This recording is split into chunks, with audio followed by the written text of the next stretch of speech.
그야말로 총체적 부실 사태입니다. 주먹구구식 선거 관리의 원인을 두고 여러 가지 진단이 나오고 있는데요. 선관위원장이 비상근이라는 점이 문제를 키웠다는 목소리가 커지고 있습니다. 비상근 선관위원장이 왜 문제가 되는지, 문제 해결을 위해 다른 해법은 없는지 황병준 기자와 따져보겠습니다. 황 기자, 먼저 이거부터 한번 물어볼게요.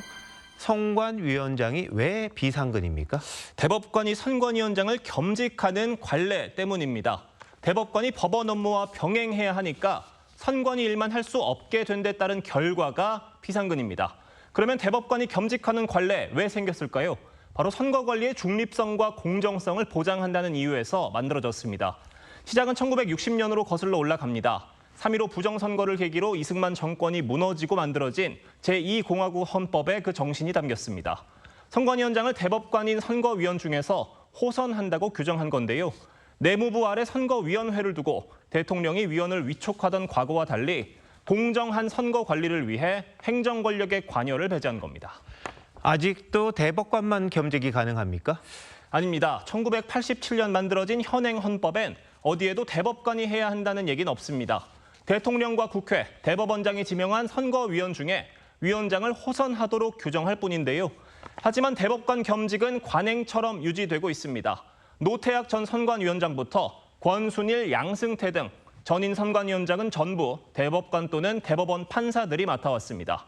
사법부의 독립성을 상징하는 대법관이 선관위원장을 겸직함으로써 선거 관리의 공정성과 신뢰를 얻는다는 명분으로 관례로 굳어진 겁니다. 그런데 지금 선관위의 부실이 총체적으로 드러나고 있는데 이게 대법관이 겸직하면서 이런 문제가 더 커졌다, 이런 주장이 나오는 거죠? 네, 오랜 대법관 겸직 관례가 오히려 조직에 독이 됐다는 분석이 나옵니다.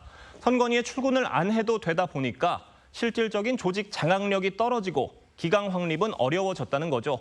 지역 법원장과 부장판사가 위원장을 맡는 시도 선관위, 구시군 선관위도 마찬가지란 지적입니다. 결국 선관위의 실질적인 권한이 각급 선관위원장이 아닌 사무처로 집중이 됐고, 통제가 느슨해진 사무처는 폐쇄적인 조직 문화 속에 선거 관리 부실을 초래했다는 겁니다. 비상임 겸직의 문제는 선관위원장이 직접 공개적으로 언급하기도 했습니다. 확실히 이제 비상임 위원장으로서는 한계를 너무 많이 느꼈습니다. 업무상의 한계를 많이 느꼈고. 자, 그럼 이런 문제 어떻게 해결해야 할까요? 선관위원장직을 상근화하거나 현재 한 명뿐인 상근직 선관위원을 더 늘려야 한다는 목소리가 나옵니다. 반드시 현직 대법관이 겸직해야 한다는 인식 역시 개선해야 할 대상이라는 지적입니다. 발상의 전환이 필요한 게 꼭 현직 대법관, 현직 법원장 이런 분들을 하려고 할 게 아니라 전직으로 바꾸면 됩니다. 전직 대법관 중에서 정책 중립성이 뚜렷한 분들. 선관위의 전면적인 쇄신이 필요하지 않습니까?